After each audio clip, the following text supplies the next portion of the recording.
가정과 삶에, 그리고 여러분 직장과 사업장에 함께하기를 축복드립니다. 옆에 분에게 서로 인사하시겠습니다. 사랑합니다. 축복합니다. 행복한 한 달 되시기를 축복합니다. 오늘 저는 잃어버린 자란 제목으로 하나님 말씀 전해드리고자 합니다. 잃어버린 자. 여러분 뭔가 가장 중요한 것을 잃었던 경험이 있으십니까? 저는 목회 초기에 사랑하는 아들 둘을 잃었던 경험이 있습니다. 이 두 아들이 길을 잃은 겁니다. 생명을 잃은 게 아니고 새벽 예배 가는데 이렇게 겨울이니까 춥잖아요. 그래서 우리 부목사님들도 포대기에 이렇게 싸가지고 아이들을 왔는데 저도 그렇게 했습니다. 이제 단독을 하니까 새벽 예배 나가는데 포대기에 싸서 가져다니다가 너무 추우니까 아이들을 고생시키는 것 같아서 미안해서 아이들이 깊이 잠들도록 그렇게 토닥거리다가 살짝 살며시 빠져나갔습니다. 그리고 새벽 예배를 갔습니다. 그랬더니 이 녀석들이 깨서 사라졌습니다.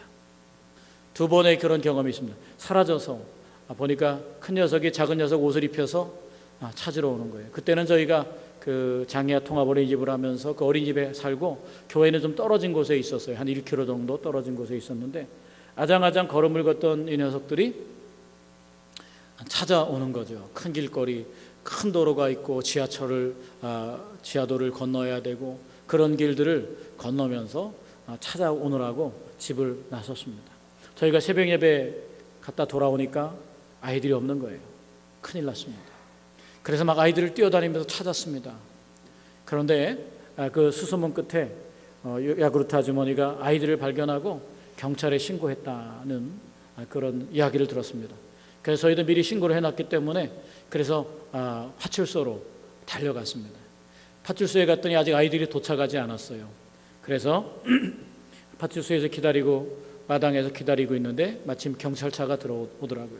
그래서 그 경찰차 창문으로 그 어린 두 녀석이 고개를 빼끔히 내밀면서 창문으로 저를 바라보던 그 아이들의 그 눈동자가 아직도 제 마음에 이렇게 잔상처럼 남아 있습니다. 또 한 번은 그렇게 경험을 했음에도 불구하고 또 한 번 우리는 또 한 번 그랬습니다. 한 번 또 살며시 나갔는데 이 녀석들이 또 가출을 했습니다. 이번에는 경찰서가 아니라 옆집에 가서 아주머니가 여름이었던 것 같아요. 돌보고 있었던 기억이 있습니다. 짧은 순간이지만 그 순간에 가장 소중한 것을 잃어버렸을 때의 막연함, 그리고 답답함, 그리고 혹시 하는 두려움, 그리고 얼른 찾아내야 되겠다고 하는 간절함, 이런 복잡한 마음이 아직도 제 마음의 잔상으로 남아 있습니다. 이렇게 복잡하고 두렵고 간절한 이런 복잡한 삶이 바로 우리 인생이 아닌가 싶습니다. 오늘 우리가 읽은 말씀은 단 한 절이지만 이 한 절이 이끄는 본문은 18장부터 이어집니다. 18장 35절부터 43절까지 보면 예수님께서 여리고로 가는 길에 맹인을 만납니다. 맹인을 만났더니 이 맹인이 예수님이 지나가신다는 소리를 듣고 외쳐 부릅니다. 다윗의 자손이여 나를 불쌍히 여기소서. 어떤 사람이 꾸짖습니다. 그랬더니 더 크게 소리칩니다. 다윗의 자손이여 나를 불쌍히 여기소서. 예수님은 그를 불렀고 그는 구원받았습니다.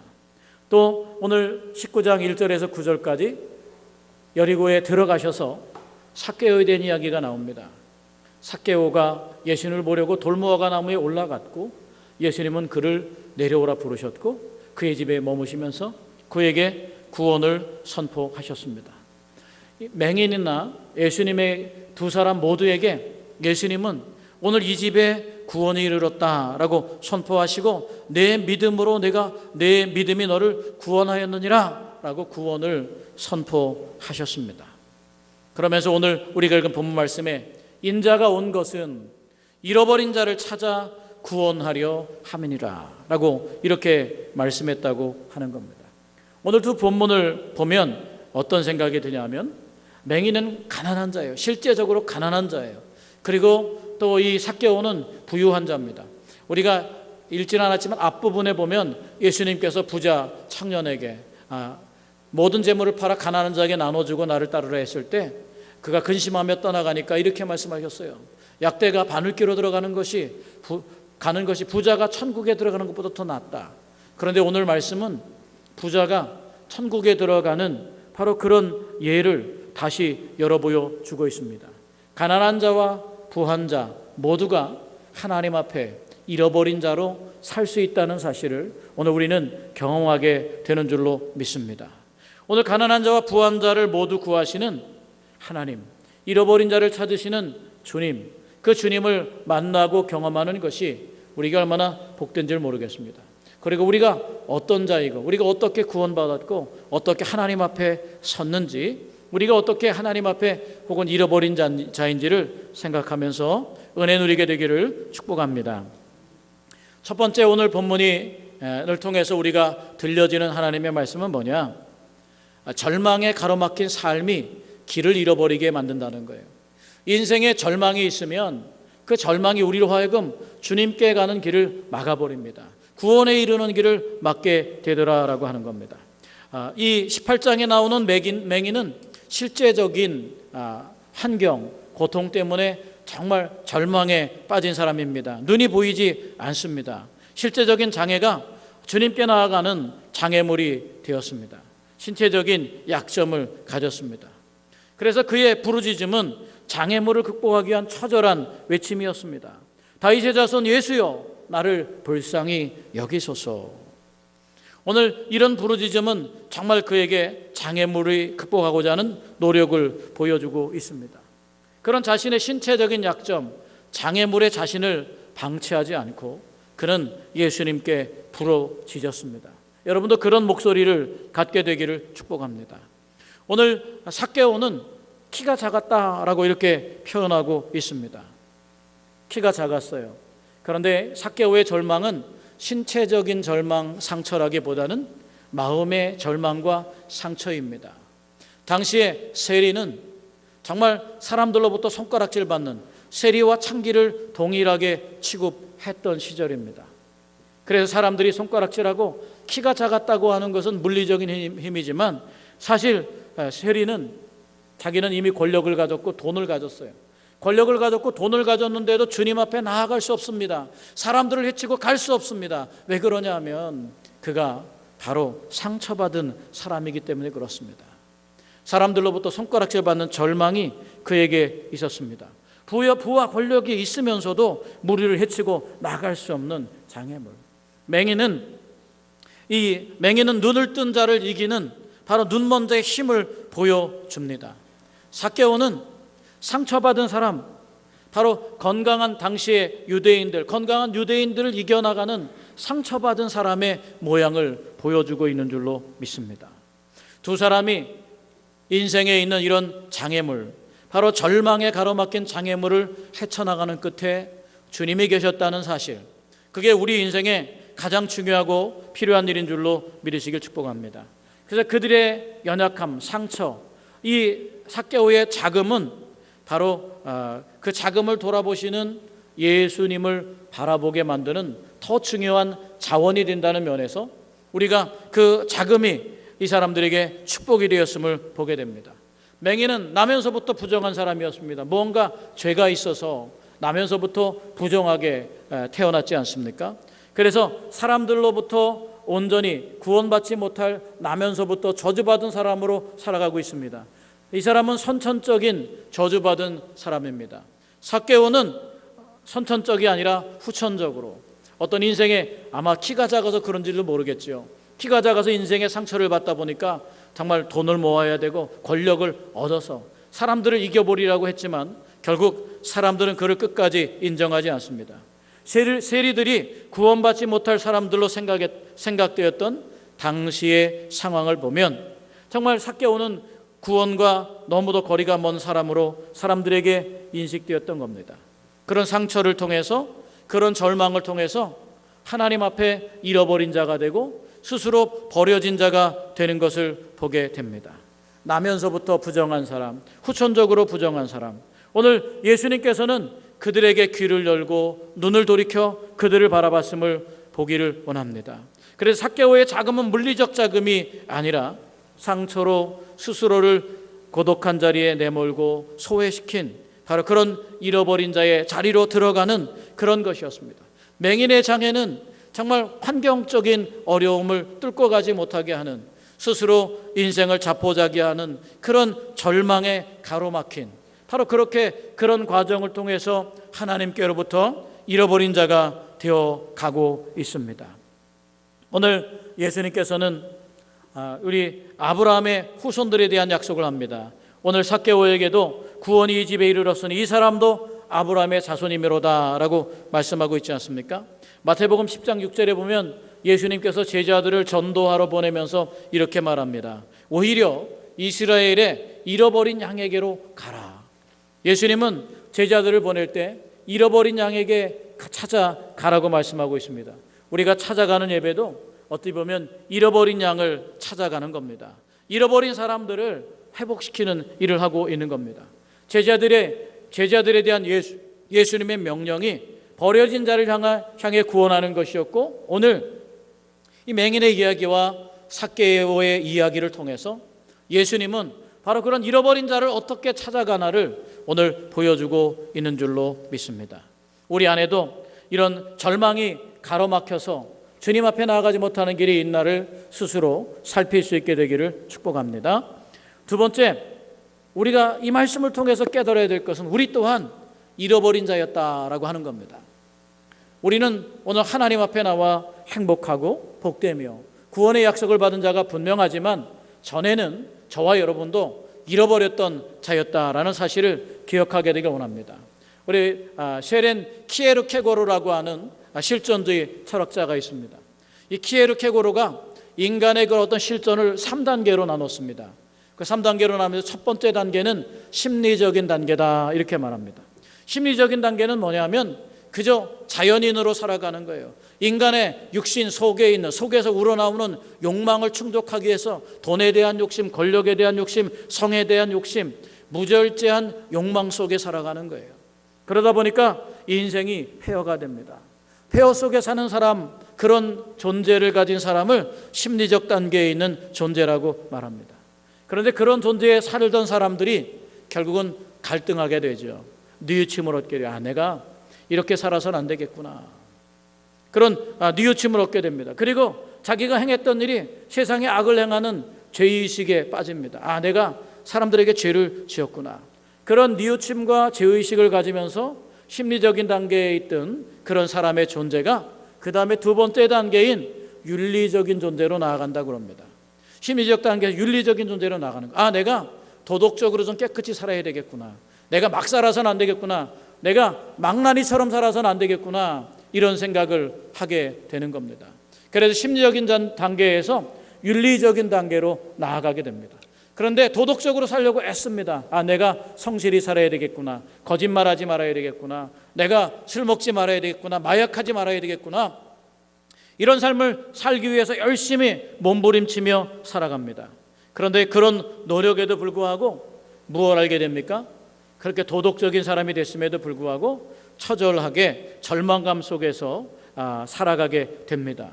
그런 더 열심히 살고 깨끗하게 살고 완전해지려고 인간적인 노력을 다할수록 우리가 경험하게 되는 건 뭐냐면 무한한 자기 체념. 우리 매일 그러잖아요. 오늘도 실패했구나. 오늘도 내가 잘못 살았구나. 오늘도 내가 죄지었구나. 이런 무한한 자기 체념. 내가 아무리 노력해도 이런 나의 존재가 더 좋은 존재로 나아갈 수 없구나. 그래서 이렇게 윤리적인 단계에 살던 사람들도 절망하기 시작합니다. 그러면서 그 절망이 이 심리적인 단계에 살던 절망보다 죄의식이나 절망감보다 더 처절해집니다. 나는 안 되는 사람인가 보다. 나는 가능성이 없나 보다. 이런 처절한 절망, 그래서 아주 심연의 깊은 고통을 윤리적인 단계에서, 그런 실존의 단계에서 누립니다. 그런데 그런 처절한 절망감이 있을 때 비로소 우리 인간은 한 가지를 더 찾게 된다는 거예요. 그런 처절한 절망감, 그것이 있을 때 비로소 자신의 모든 것을 의지할 분을 찾는다는 거죠. 자신의 모든 것을 의지하는 단계가 바로 심리적 단계, 윤리적 단계를 넘어서 종교적인 단계로 들어가게 된답니다. 신을 향한 소망이 바로 우리 인간 실존의 마지막 단계다라고 말합니다. 하나님을 향한 열망이 우리 인간 실존의 마지막 단계다라고 말합니다. 오늘 우리가 말했던 삭개오는 바로 그런 사람이었습니다. 맹인은 바로 그런 사람이었습니다. 환경 때문에 잃어버린 자가 되었고 자기의 탐욕과 욕심 때문에 잃어버린 자. 오늘 삭개오가 세리장인 삭개오가 어떻게 합니까? 예수님을 만난 다음에 그가 이렇게 말합니다. 내가 속여서 빼앗은 것이 있으면 4배로 네 갑절이나 갚겠습니다. 내 소유의 절반을 가난한 사람들에게 나눠주겠습니다. 사실 레위기의 율법에 의하면 도둑질한 것은 5분의 1의 배상을 더 해줌으로 배상하게 되어 있습니다. 그런데 세리는 5분의 1이 아니라 4배로 갚겠다고 하는 겁니다. 그만큼 자기의 윤리적인 실존에 처절하게 고통받고 있었음을 보게 됩니다. 자기는 권력도 가졌고 힘도 가졌지만 세상 사람들에게 손가락질 받으면서 잃어가는 자기 자신을 경험하면서 처절하게 정말 내가 할 수 없구나, 내 힘으로는 할 수 없겠구나 하고 처절한 절망감 속에 살아갔을 겁니다. 그런데 그런 삭개오를 예수님께서 만나 주셨습니다. 그래서 그는 절반이나 또 그렇게 합니다. 삭개오란 이름의 뜻이 깨끗하다, 무흠하다라는 뜻입니다. 이름은 깨끗하고 무흠한데 그의 삶은 실제로 더럽고 추잡하고 손가락질 받고 탐욕으로 가득 찬 삶을 살다 보니까 그런 심리적 단계에서 윤리적 단계에 왔던 이 삭개오는 더 이상 견뎌낼 수가 없는 거죠. 그런 과정에 주님이 지나가신다는 말을 듣게 되었습니다.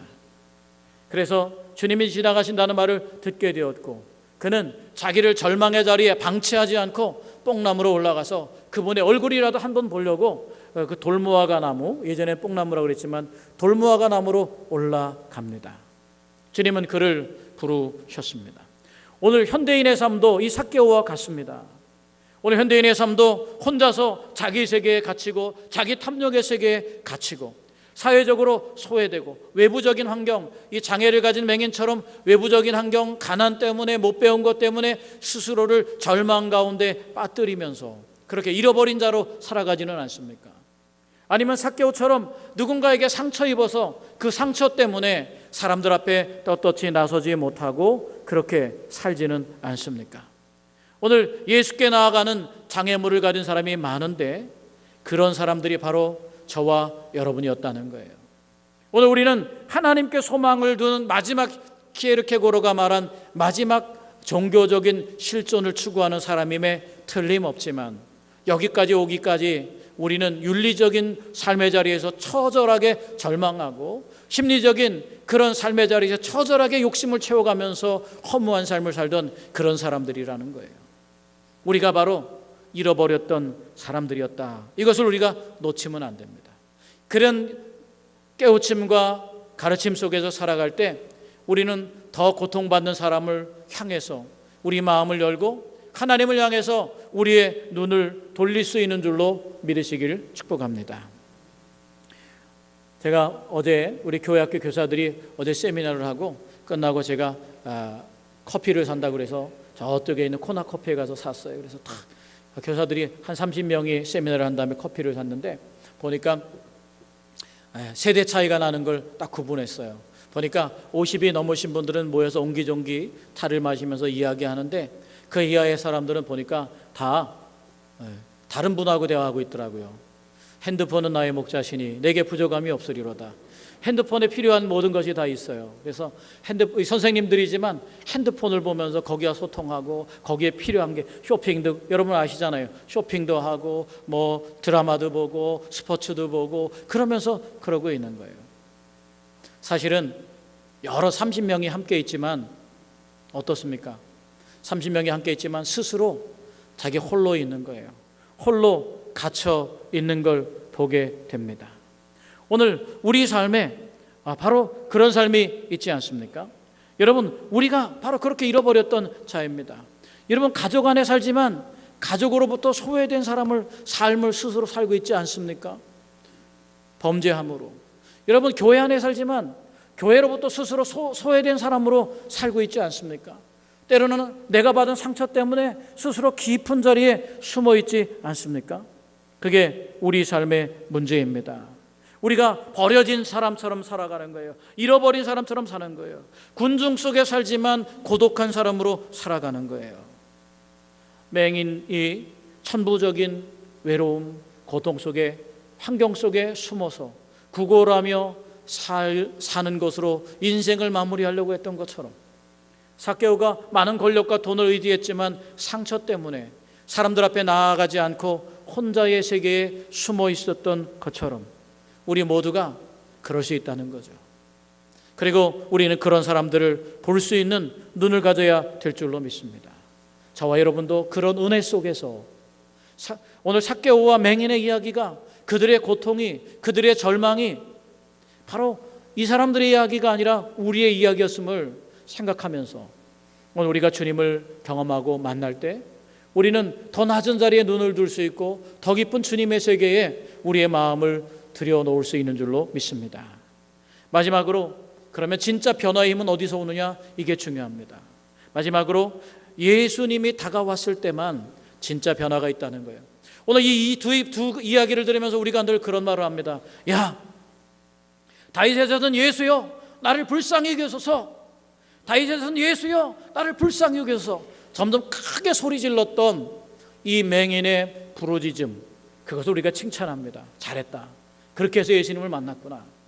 그리고 또 삭개오처럼 정말 자기의 환경에, 상처에 절망하지 않고 자기를 그곳에 내버려 두지 않고 그냥 예수님의 얼굴을 보기 위해서 그 돌무화과 나무로 올라가는 행위를 보면서 그래, 잘했다. 부끄러움도 여의치 않고 거기로 올라갔다는 그 행위를 잘했다 생각하면서 그 사람들의 행위가 그 사람들을 구원에 이르게 했다고 우리는 그렇게 생각할 수도 있습니다. 그러나 오늘 이 두 말씀에 정말 중요한 것은 무엇이냐? 두 사람의 행위가 아니라 그런 사람을 돌아보아 주시는 주님, 그분이 이 이야기의 주도권을 쥐고 있습니다. 이 두 사람의 인생에 주도권을 쥐고 있음을 우리가 놓치면 안 되는 줄로 믿으시길 축복합니다. 부르짖을 때, 군중 속에서 부르짖을 때 외면하면 그만이었던 거죠. 그런데 그런 부르짖음에 귀를 기울여 주시고 그를 데려오라고 말씀합니다.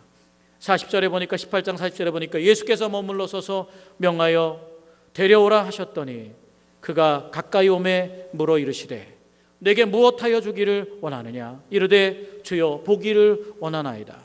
예수께서 그에게 이르시되 보라, 내 믿음이 너를 구원하였느니라. 할렐루야. 또 삭개오는 어떻게 합니까? 뽕나무로 올라갔습니다. 삭개오는 본래 예수님의 얼굴만 보려고 했어요. 자기 받은 상처 속에서 조금이라도 뭔가 있을까 하고 예수님의 얼굴만 보려고 올라갔는데 예수님은 그에게로 얼굴을 돌리시고 이렇게 말씀하십니다. 삭개오에게 내려오라 말씀하십니다. 할렐루야. 오늘 이렇게 삭개오의 5절에 보면, 19장 5절에 보면 예수께서 그곳에 이르사 쳐다보시고 이르시되 삭개오야 속히 내려오라. 삭개오가 예수님을 쳐다본 것도 중요하지만 예수님께서 삭개오를 쳐다보고 내려오라 하셨다는 거예요. 맹인을 내려오라 하시고 이 두 사람 모두에게 구원을 선포하셨다는 것이 중요합니다. 당시의 관점에서 죄인의 집에 들어가는 것은 창기와 세리의 집에 들어가는 것, 예수님께서 오늘 내가 내 집에 유하여야 되겠다 말씀하시고 들어가셨을 때 사람들이 수군거립니다. 어떤 사람들이 수군거립니까? 바로 그 맹인이 예수님께 부르짖을 때 조용히 해, 그러고 꾸짖었던 그 사람들이 세리의 집에 들어가는 예수님을 보면서 수군거립니다. 저가 죄인의 집에 유하러 들어갔도다. 왜 그렇습니까? 당시의 유대인들은 세리와 창기와 함께 밥을 먹고 함께하는 사람들은 그들의 삶에 동조하는 똑같은 사람으로 여겨서 그 지역에서 추방해버리고 말았어요. 그러니까 예수님을 보면서 저가 추방당하려고 하나? 저가 죄인의 집에 들어가서 유하고 있네 라고 말하는 거예요. 예수님도 추방할 수 있을까? 저도 추방당하시려고 하나? 라고 하는 그런 군중의 수군거림이 있었습니다. 우리 삶에 이 군중의 수군거림이 늘 있습니다. 우리를 주님 앞에 온전히 세우지 못하는 수군거림, 우리를 시기하고 질투하는 수군거림, 우리를 비난하는 수군거림, 우리를 하나님 앞에 설 때마다 부끄러운 자리로 끌어내리는 인생의 수군거림이 있습니다. 그러나 이 두 사람 다 예수님 자신조차 그 수군거림에 매몰되지 않은 줄로 믿으시길 축복합니다. 그게 바로 하나님의 은혜입니다. 이 삭개오나 맹인의 근본적인 변화는 그들이 예수님을 찾았을 때 일어난 것이 아니라, 그들의 열정 때문에, 헌신 때문에 일어난 것이 아니라 그들을 돌아보신 주님 때문에 일어난 일인 줄로 믿으시길 축복합니다. 주님이 우리를 돌아봐 주실 때만 우리 인생에 변화가 있는 거예요. 오늘 구원이 이 집에 이르렀으니 이 사람도 아브라함의 자손임이로다. 그러면서 인자가 온 것은 잃어버린 자를 찾아 구원하려 함이니라. 오늘 잃은 양을 찾을 때 우리 누가복음의 앞부분에 그런 표현이 있잖아요. 이 목자가 99마리 양과 1마리 양을 할 때, 잃은 1마리의 양을 찾을 때 찾도록 찾아내는 거야. 찾을 때까지 찾아진 거예요. 그래서 오늘 우리가 정말 변화되는 순간은 어느 순간이냐? 우리가 노력하는 순간이 아니라 주님에 의해서 발견되었을 때, 다시 말하면 우리가 지난번에도 말씀드렸는데 우리가 하나님을 찾은 게 아니고 하나님에 의해서, 그분에 의해서 우리가 발견된 존재가 되고 찾아진 존재가 되었을 때 진짜 변화가 있는 줄로 믿습니다. 그리고 우리가 신뢰하기는 잃어버린 자를 찾아 절망하지 않으시고 찾아질 때까지 찾으시는 우리를 향하여, 바로 그런 사람이었던 맹인과 삭개오를 향하여 귀를 여시고 눈을 돌려 그에게 눈 맞춤했던 주님이 계셨던 것처럼, 우리 자신도 잃어버린 자 가운데 하나였던 우리를 향해 주님은 돌아보았음을 잊지 않게 되기를 축복합니다. 그래서 우리에게 눈과 귀를 열도록, 그래서 우리를 인격적으로 다시 만나주시고 절망에 방치하지 않는 우리를 향하여 격려하시며 우리를 권하시는 하나님의 구원, 바로 저와 여러분이 그런 잃어버린 자 속에서 찾도록 찾아낸, 마침내 찾아진 그런 은혜의 삶을 놓치지 않고 살아갈 때 주님은 늘 우리와 기쁜 대화를 나누시고 우리 집에 유하시고 나에게 구원을 선포하시는 복된 주님이 됨을 믿습니다. 주님과 변함없는 동행의 길을 걸어가시는 저와 여러분 되시기를 주님의 이름으로 축원합니다.